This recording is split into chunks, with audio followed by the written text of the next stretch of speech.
How about that ban list, huh?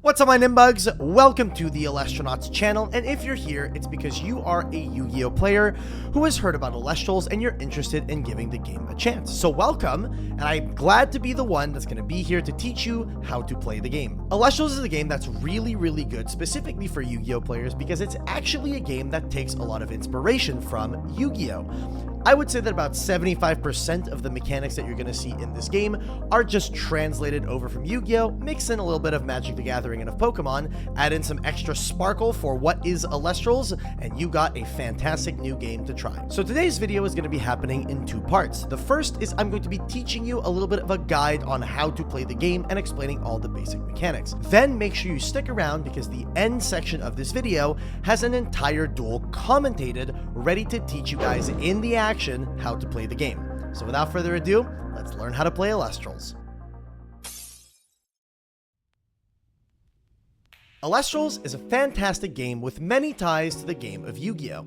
Much like the game of Yu-Gi-Oh!, Elestrals is about reducing your opponent's life to zero. However, the unique thing that Elestrals has is that your life is also a resource system. In Elestrals, you have what's called your Spirit deck. It's a 20-card deck of Spirit cards, which you use to play cards in your main deck. The win condition of Elestrals is to reduce your opponent's spirits to zero and force them to expend an additional spirit. You can do this through something like attacking them directly or using a card which forces them to send a spirit from their spirit deck to the underworld. The underworld is just the Elestrals term for the graveyard. Your main deck in Elestrals will look very similar to a Yu-Gi-Oh deck, a place that is 3 copies of a card, and you're required to play exactly 40 cards, no more, no less. There's no restriction on how many of each spirit you can play in your spirit deck, just remember that you have to play exactly 20. The cards for Elestrals will also look very familiar to Yu-Gi-Oh players. Elestrals are structured very similarly to monsters in Yu-Gi-Oh, with an attack, a defense stat, and a text box where you have their effects. Every rune in Elestral has a direct counterpart to a spell or trap in Yu-Gi-Oh! Invoke runes function the same as normal spells, artifact runes are equipped spells, stadium runes are field spells, divine runes are continuous spells, and counter runes are normal traps. There are some minor differences in functionality, but generally these function similarly, and we'll get into the details in a little bit. So to begin, here's what the Duel field looks like. It's almost a weird hybrid between a standard advanced Yu-Gi-Oh board and a speed duel board. We have 4 zones for the Elestrals in the front row and 4 zones for the runes in the back row. These are equivalent to the monster zones and the spell trap zones. There's a field spell zone, a graveyard, a space for your main deck, and finally, where an extra deck would normally go, we have our spirit deck. So let's look at the cards themselves. Let's start off with the Elestrals. These cards have the name at the top of the card, an attack stat on the left, a defense stat on the right, the cost in the middle, and the card's effect in the box on the bottom. There are also archetype symbols in the lower right corner that are relevant for a small number of cards, such as the Ursa symbol for the Ursa archetype. So let's talk about the cost of Elestrals. Much like in Yu-Gi-Oh, you're only allowed to normal summon once per turn. In order to normal cast an Elestral, it's very simple. All you have to do is place an Elestral that costs 1 from your hand onto the field, and then when you do, you'll take 1 spirit from your spirit deck and place it directly under that Elestral, and that is how you successfully cast it. This is called your normal cast, and similarly, you can only normal cast Elestrals with a 1 cost. In order to cast a 2-cost Elestral, you need to perform what's known as an Ascension, a mechanic similar to a Tribute Summon or a Pokemon Evolution. Basically, if you haven't normal cast this turn, you can normal Ascend instead of normal casting, and to do this, you must choose which of your Elestrals you want to Ascend, send that Elestral to the underworld but leave its spirits on the field. Then, by adding 1 additional spirit from your spirit deck onto the spirits under that sent Elestral, you can then cast an Elestral that costs that much or less onto those spirits on your field. Additionally, by giving up your normal cast, there are other actions that you can do other than ascending, and those actions are expending to draw and re-enchanting an Elestral you control. So let's talk through those last two. When you re-enchant an Elestral, you choose an Elestral and take a spirit from your spirit deck and put it under that Elestral. This is important because there are many Elestrals which activate an effect when they receive a spirit, so it can be very advantageous to enchant to an Elestral. The other normal action you can take, if you give up your normal cast, is to expend to draw. Sometimes you don't have an Elestral you want to cast, or you really need an extra card in hand, so you can take a spirit from your spirit deck and expend it, or send it from the spirit deck to the underworld, to draw a card from your deck. The term expend always refers to taking a spirit from your spirit deck and sending it to the underworld. you can't expend from your field. If an Elestral ever has less spirits under it than on the card's cost, it becomes under-enchanted and is sent to the underworld during the next state check the game performs, aka at the end of the current chain. One thing that's important to note about Elestrals is that only the correct number of spirits have to be under an Elestral, not necessarily the correct elements. When an Elestral, or any card for that matter, has the correct number and element of spirits under it, it's called enchanted. And if it has the correct number, but the wrong elements, it's called misenchanted. A misenchanted Elestral has no effects. It's effectively a normal monster. So basically, view these spirits as a battery. You need to have the correct number of batteries for your Elestral to survive on the field. However, you need to have the correct type of battery as well in order for your Elestral to be powered and have its effect. Speaking of effects, let's talk about the types of effects in this game. On-cast effects are hopefully immediately recognizable, as they immediately go on chain when the Elestral is cast. When receives effects are similar to on-cast effects, with the caveat that they trigger not only on cast, but also if that Elestral were ever to have another spirit of the mentioned element put underneath it, either via enchanting like through our normal action we talked about earlier, or through a brand new mechanic exclusive to Elestrals called Nexusing. Nexus is the action of moving spirits around on your board. Some Elestrals are able to, as an ignition type effect, once per turn, Nexus. Let's walk through the process of Nexusing. Whenever you have a card that says that you can Nexus, first you declare whatever effect would Nexus, and that effect is then put on the chain. Chains function identically to how they do in Yu-Gi-Oh!, so we won't elaborate on that here. If the effect to Nexus resolves, you'll then, on resolution, declare which card on the field is being Nexused from, which is being Nexused to, and how many spirits are moving. You then perform that action, moving the number of spirits from that one card to the other. As for card effects, there's a couple of important keywords other than Nexus to look for when reading card effects. The first two keywords you want to look for are suppress and negate. Yu-Gi-Oh! Players will be very familiar with the term negate, however suppress is kind of like negate, but in a slightly different way. Let me explain. Just like in Yu-Gi-Oh!, if a card says to negate the effect of a card, effectively what it does is that it removes that effect from the chain. However, suppressing works a little bit differently. When you suppress an Elestral, effectively what you're doing is you're making it so that that Elestral no longer has an effect. The reason why this is different to negating the effect of an Elestral is specifically because when you negate an effect, it removes that effect from the chain. However, if you suppress an Elestral, you will not remove any active effects that that Elestral has on the chain. So for example, if your opponent activates an effect of an Elestral as Chain Link 1, and then you chain an effect that would suppress that Elestral, that effect in Chain Link 1 will still resolve successfully. Alternatively, if they were to activate an effect as Chain Link 1 and you'd use something like Gorgon's Gaze to negate that effect, then that effect will not resolve successfully and will be removed from the chain. You can effects are soft once per turn ignition effects. You declare the effect and then perform the action if it resolves.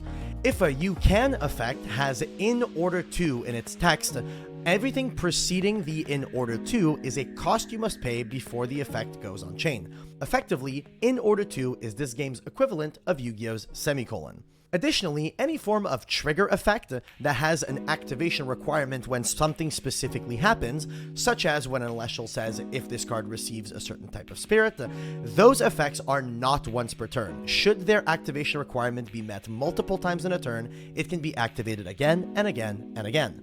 Now let's talk about runes. As stated previously, there are 5 different kinds of runes that all bear a resemblance to a Yu-Gi-Oh! Spell or trap card counterpart. Runes also come in 2 forms, instant and continuous runes, which determines if they go to your graveyard immediately after you use it or stick around on the field. The 2 types of instant runes in Elestrals are invoke runes and counter runes. These are your normal spells and normal traps.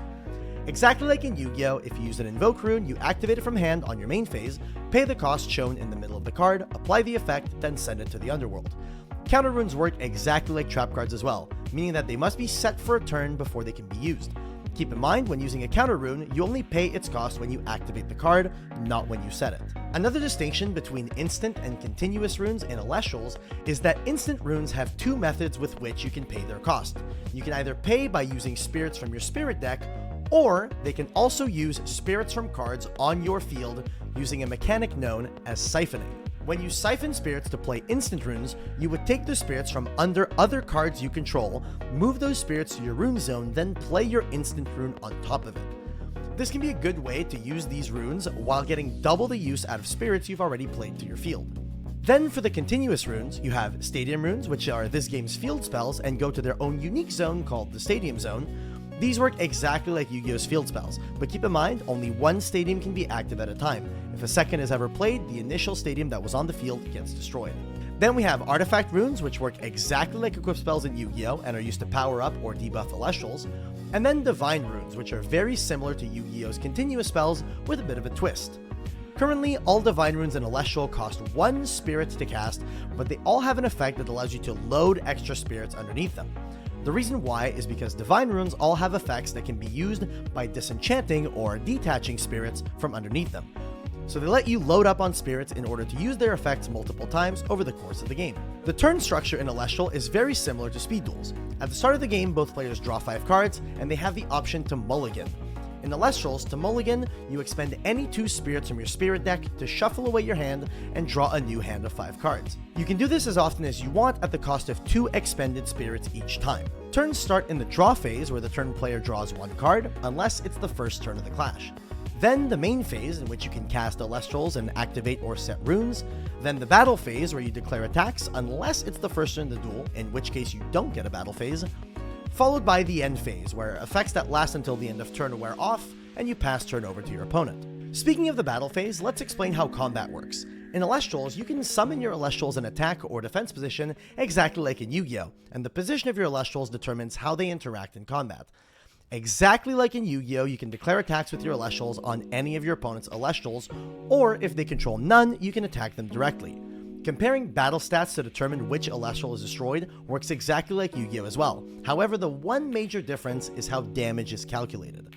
Rather than use the difference in the Elestral's stat number to determine how much damage is inflicted, damage is instead determined by the difference in the number of spirits under the battling Elestrals. For example, if I control an Elechick with 4 attack and 1 spirit under it, which attacks over my opponent's Tadpuff, which has 1 attack and 1 spirit underneath it, my opponent would take no damage because both of our Elestrals had 1 spirit under them. However, if my Elechick in this scenario had 2 spirits under it, either because I re-enchanted it or it received extra spirits in a Nexus, it would deal 1 damage to my opponent's spirit deck, forcing them to expend 1 spirit of their choice. Keep in mind, damage is only dealt in a battle if the destroyed Elestral was in attack position. If you attack over a defense position Elestral, then no damage is inflicted regardless of spirit differential. If a direct attack is declared, as long as your Elestral has 1 or more attack points, then however many spirits that are under that Elestral is how many spirits the opponent will need to expend as damage. And that's it! All the basics you gotta know to play Elestrals. With that said, it's one thing to hear me explain the rules, it's another to see them in action. So here's a demonstration clash to show you all these rules explained as the game plays out. Enjoy the game, and welcome to the wonderful world of Elestrals. Alright, getting into the clash, I will be referring to the players as the blue player and the red player. Here the red player wins the die roll and chooses to go first. Similar to Yu-Gi-Oh!, both players will draw 5 cards in their opening hand. The first turn player doesn't draw and doesn't have a battle phase. The second player will be able to draw on that turn and will also have a battle phase. So here the red player is going to begin by using a Zaptor in order to normal cast in defense position an Astrabbit, triggering its effect in order to look at the top 3 cards of the deck. I'm going to pause here real quick and just explain the way a Receive Elestral works. Astrabbit's effect says, when this card receives a Thunder Spirit. This can happen either when you initially cast the card because you need to use a spirit in order to cast it, or if the Elestral was to receive a spirit via a Nexus, which we'll see here in a second. So here, the player in red will resolve the effect looking at the top 3 cards of their deck, selecting one of them to add to their hand, and shuffling the rest back into the deck. Next up here, the player in red is going to cast their Divine Rune Zeus, which uses 1 spirit in order to cast, but has an additional effect to allow it to place up to 3 additional spirits underneath it. The red player opts to place 1 more underneath, and then will proceed to activate, using the spirit under the Astrabbit, the Circle the Sky. Now, I'm going to pause here one more time to explain that. This is the mechanic that we know as siphoning. Whenever you cast a normal spell or a trap card, i.e. an invoke rune or a counter rune, you're allowed to use spirits from your field in order to pay that cost. So here, the player in red siphoned the spirit off of the Astrabbit in order to cast the Circle the Sky using the spirit on the Astrabbit, but this will allow for a very interesting interaction. I'm going to play here. Circle the Sky allows you to Nexus a spirit and then draw a card. Here they choose to Nexus a spirit from their Zeus to their Astrabbit and resolve the Circle the Sky, drawing a card. So this is an important interaction. I'm going to pause here to explain. Like I explained in the guide, cards need to have the correct number of spirits underneath them in order to remain on the field. However, the check for how many spirits is under a card only happens on resolution of a given chain. So here, because the Astrabbit did have a spirit by the time the chain resolved, it does remain on the field, even though there was a time where it didn't have any spirits. So here also, because the Astrabbit received a Thunder Spirit, they're allowed to trigger the effect of Astrabbit one more time in order to look at the top 3 cards of their deck and add one of them to their hand. So here they used a little bit of an advanced interaction, siphoning a spirit from their Elestral in order to then Nexus a spirit back to that Elestral so that it did have spirits by the time the spirit check occurred, and then got to trigger the effect again. Here the red player sets 2 additional cards and passes turn. Blue player begins their turn by drawing a card, and here they will be activating Nectar of the Gods, which is this game's equivalent of the Pot of Greed. However, it costs 2, so not nearly as powerful as the free Pot of Greed you're used to in Yu-Gi-Oh! So Nectar of the Gods resolves, they use that in order to draw 2 more cards.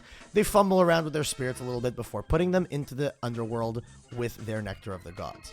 Now here, another interaction that is important. Resting on Your Laurels is cast, and Resting on Your Laurels is a card that has the activation requirement that says if your opponent has 2 or more enchanting spirits on their field.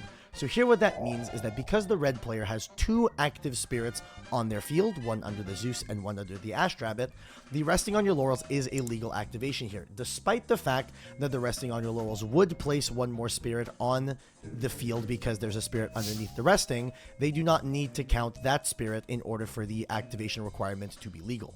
Here they normal cast the Cataract and use its effect when it receives a Frost Spirit in order to heal 2 Frost Spirits back from the underworld, placing them back up to a safer spirit count, setting 1 back row, and then entering the battle phase and declaring a direct attack onto red player's spirit deck. Now, the way I explained damage occurs, even though the Cataract has 3 attack points here, it will still only deal 1 point of damage, because damage in this game is determined by the number of spirits that are under the Elestral that battles. So here, because Cataract only has 1 spirit underneath it, only 1 spirit worth of damage is going to be dealt. So here the player in red is going to be reaching into their spirit deck, grabbing a Zaptor in order to normal cast a Toxion, another receive Elestral that says when it receives a Thunder, it inflicts 1 point of effect damage to your opponent.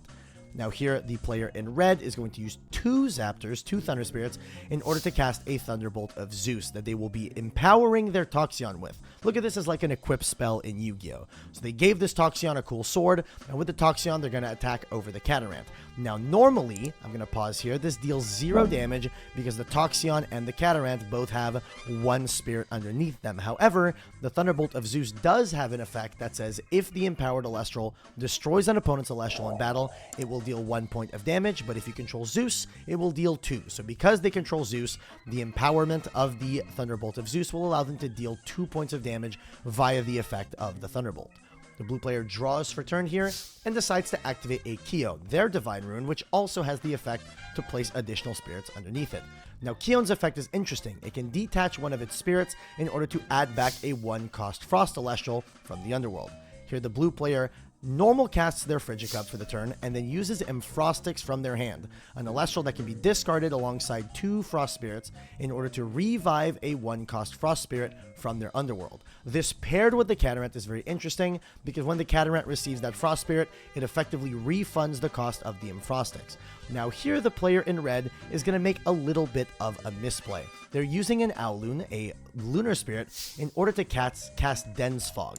Now, to explain this interaction here, so Dense Fog here suppresses all non-lunar enchanted Elestrals on the field. Now, as I explained previously, suppressing is slightly different to negating.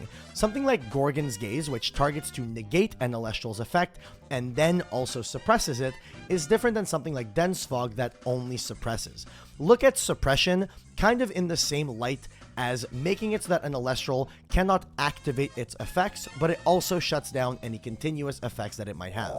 However, in this instance, because the effect of Catarant technically triggers immediately on its cast, the Catarant's effect is Chain Link 1 and is already on the chain, therefore the Dense Fog will not remove that effect from being on the chain. So in this situation, all the Dense Fog is really doing is it's preventing the Frigicub that is on the blue player's field from activating its effect and nexusing spirits on the field, effectively making it so that they cannot re-trigger the Catarant a second time, but this first activation of Catarant will still resolve successfully. So the blue player will still heal 2 spirits worth of Frost Spirits. Moving on here, they will use the effect of their Kione, detaching 1 spirit in order to add back the Symphrostics that they've used. And then with that, because they do not have enough attack power to attack over the Toxion, the player in blue will simply pass. The player in red will draw for turn. They still have the Zeus in order to lower down the attack of their opponent's Elestrals. However, here they don't necessarily need that because they do have a big Elestral on the field. Now, they're going to be using a Leviathan, a water spirit, to normal cast an Elechic. Now, we're going to explain Misenchantment here. I explained that you are allowed to cast cards, Elestrals, and runes with the incorrect element type. However, there is some instance where you would want to do this being one of them. So here, the red player is choosing to normal cast their Elechic with a water spirit, and the reason why is because there's a counter rune in this game known as Tsunami that says that it will turn all non-water enchanted Elestrals to defense mode. So here, by normal casting this Elechic with the water spirit, you're forgoing its effect to search for a divine, which the red player doesn't necessarily need because they already have a Zeus, but instead they get to kind of play around a Tsunami. So should the blue player have Tsunami and turn all non-water enchanted Elestrals to defense, the Elechic will remain an attack and the red player will still be able to get in for an attack and walk over one of the blue player's Elestrals. So here they're being very thoughtful and thinking ahead and choosing to cast it with a water in order to play around the potential Tsunami. Here, the red player is going to set 1 back row and enter into the battle phase. Now, keep in mind, there's no main phase 2 in this game, so you have to set before going battle. They declare an attack with Toxion onto the Frigicub, and lo and behold, there it is, the Tsunami. So Tsunami here is going to prevent the Toxion from walking over the Frigicub and dealing 2 damage with the Thunderbolt of Zeus, but Elechic remains an attack due to the water enchantment underneath it, so it'll still get in for 1 attack over the Frigicub, removing 1 Elestral from the blue player's field and giving the red player a big amount of advantage. Here, the blue player will cast a Mountains of Boreas, which will boost up the power of their Frost Enchanted Elestrals. Keep in mind, that's what pretty much all the stadiums do in this game. And then here, they're going to perform an Ascension. So if you missed that, I will explain. They controlled a Catarant that had 1 spirit underneath it, and they had the 2 spirit cost Elestral Shiveror in their hand. In this situation, they hadn't normal summoned yet, so what they can do is instead of normal casting a 1-drop Elestral, they can send their Catarant to the field, and then using the 1 spirit that's under their Catarant, they can add 1 additional spirit from their spirit deck, as they would whenever they would perform a normal cast, in order to then normal ascend into a 2-spirit Elestral. View Ascension kind of as a tribute summon. You basically use the spirits that are on the Elestrals on your field, add 1 more from your spirit deck, and then you can cast any Elestral that costs that much or less from your hand onto those spirits. So here they're normal casting the Shiveror that will be protected from targeting effects due to the Mountains of Boreas being on the field. Here, the blue player will use the Symphrostics once more in order to pay 2 to revive the Catarant, place a spirit under the Catarant, and trigger the effect of Catarant. Here, the red player will then chain with the Gorgon's Gaze using 2 spirits from underneath their Thunderbolt of Zeus. They're recognizing that the Shiveror will be able to walk over the Toxion, and with the Gorgon's Gaze, they cannot target the Shiveror because the Shiveror cannot be targeted due to its own protection effect. So here, they're going to negate the effect of the Catarant to prevent that heal, and make it so that only the Shiveror will be able to attack into one of their Elestrals. Here, Shiveror will use its second effect in order to place 1 additional spirit from the underworld under itself, buffing it up even more due to the Mountains of Boreas, and then using that last spirit of the Kione to add back the Symphrostics. Because Kione no longer has any spirits underneath it, it will be sent to the underworld because it is under enchanted. Here, the Shiveror declares an attack onto the Elechic, and we count the spirit differential here. Shiveror has 3 spirits underneath it, Elechic had 1, therefore the red player will be taking 2 additional spirits worth of damage due to the difference in spirits from these 2 Elestrals. Here, the red player will be using another Zaptor once again in order to normal cast a Jolten. Jolten, a powerful Elestral that allows them to search for a Stadium Rune, or a field spell if you will, grabbing the Mount Olympus. Now, Keep in mind the Mount Olympus essentially has the same effect as the Mountains of Boreas, but in the opposite way, in the sense that it only boosts Thunders rather than Frost Elestrals. And here they're going to be using the Zaptor in order to cast the Mount Olympus, and because this game utilizes the same old field spell rules from Yu-Gi-Oh!, the Mountains of Boreas will be destroyed, making it so that the Chivalror can now be targeted. Here the red player uses the Zeus to -3/-3 the Chivalror stats, dropping it down to a 4/2, and then using the Zaptor in order to cast Race to the Top, which lets them target 2 Elestrals on the field and destroy the one with the least amount of defense. So here they target the Jolton and the Chivalror, and because Jolton has 3 due to Mount Olympus, and the Chivalror had 2, the Chivalror gets destroyed. Here the red player turns their Elestrals to attack, sets one back row, and proceeds to the battle phase. Here they're going to attack with the Jolton over the Catarant, dealing no damage because they both have 1 spirit, and then 1 point of direct damage because of the Toxion attacking directly the blue player's spirit deck.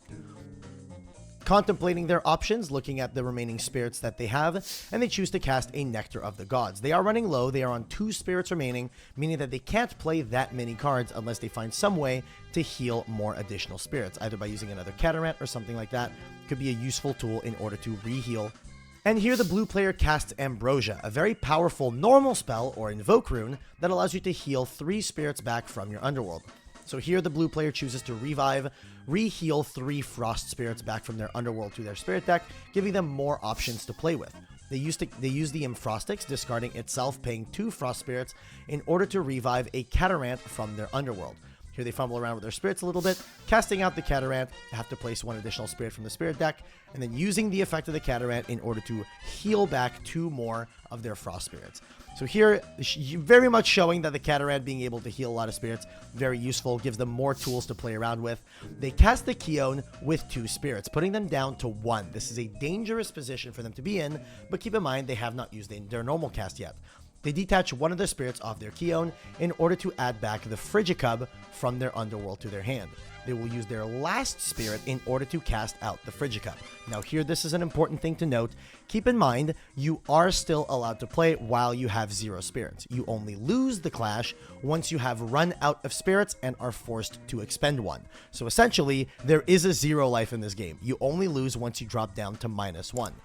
So here the blue player will be able to use the effect of the Frigicub, but not before the red player uses the Poison Tipped Arrow in order to -2 its attack until the end of the turn, and then at the end phase expend 1 additional spirit in order to destroy it.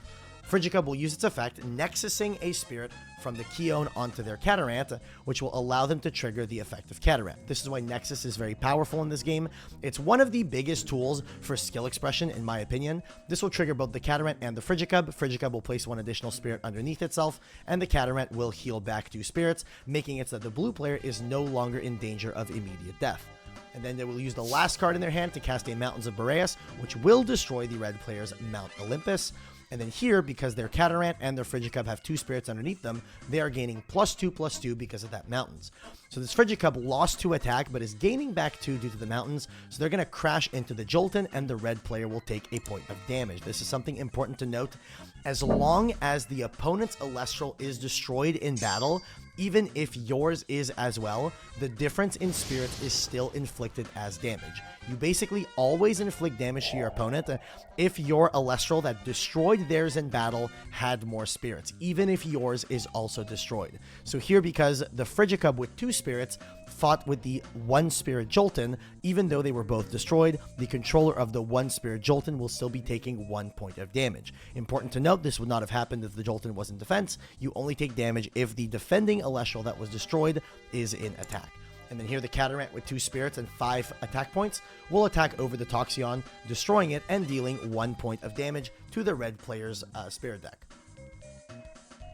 Here the red player draws for turn, and with 1 card in their hand, they're going to be using a Zaptor from their spirit deck, down to only 1 spirit remaining, and they hit an Astrab. They use the effect in order to look at the top 3 cards of their deck and choose 1 of them to add to their hand. This is a very powerful tool late game because it lets them get to whatever out they might need, because both players are not only low on spirits, but also low on cards, and card advantage is almost as important as your spirit management. Here the red player sees an Ambrosia, gets to cast it using their final Zaptor, buffing them back up to 3 Zaptors in their spirit deck, putting them in a pretty decent position to not lose this clash outright. but they have no more cards left to play, so they're going to have to pass turn here. With their Astrabbit having 5 defense and the opponent's Catarant having 5 attack, they feel like they're in a pretty good position. Here, the blue player, after drawing for a turn, will re-enchant the Catarant. Now, I'll explain this mechanic once again. In Elestrals, you're allowed to give up your normal cast in order to expend a spirit to draw a card, or you can give it up as well in order to enchant a spirit from your spirit deck onto an Elestral you control. So here, the utility of it is twofold. They get to place a spirit onto the Catarant, allowing it to activate its effect to heal 2 more spirits, and also, because it has 1 more spirit, it gets buffed up by an additional +1/+1 by their Mountain of Breas. Therefore, this Catarant now has 6 attack and can walk over the opponent's Astrabbit. Here, the red player draws a card, and they're not feeling like in a very good position. They use a Zaptor in order to cast a Rhyceros, an Elestral that gives non-Thunder enchanted Elestrals Summoning Sickness, making it so that they cannot attack on the turn they're cast, basically building up a wall, making it so that whatever card the blue player would play, they probably wouldn't be able to attack with. Here, the blue player draws an additional Ambrosia and chooses to heal back a Fire Spirit and 2 Frost Spirits, which is interesting because we haven't seen them use any Fire Spirits in the entirety of this clash. But here they're choosing to use that Fire Spirit in order to ascend their Catarant into a Cryo Scorch. Now, Cryo Scorch is a 3-drop Elestral, but because the Catarant had 2 spirits underneath it, the blue player can choose to take 1 spirit from their spirit deck, place it underneath those 2 additional spirits onto the Catarant, and basically evolve that Catarant or ascend that Catarant into the 3-drop Cryo Scorch. And here the blue player uses the effect of Cryo Scorch, expending their entire spirit deck in order to burn the opponent for 5 spirits, winning the clash outright. And that is GG. The blue player is going to be taking this one in a very, very tight matchup. And that wraps up our How to Play guide. I hope you guys enjoyed, and I can't wait to play against all of you in this brand new game, Elestrals. Thank you so much for watching. If you guys want to pick up any product, make sure you use our referral code in the comment section below. It would mean a lot to us, and you'd be supporting the channel in doing so. Thank you so much, and we'll see you in the next one.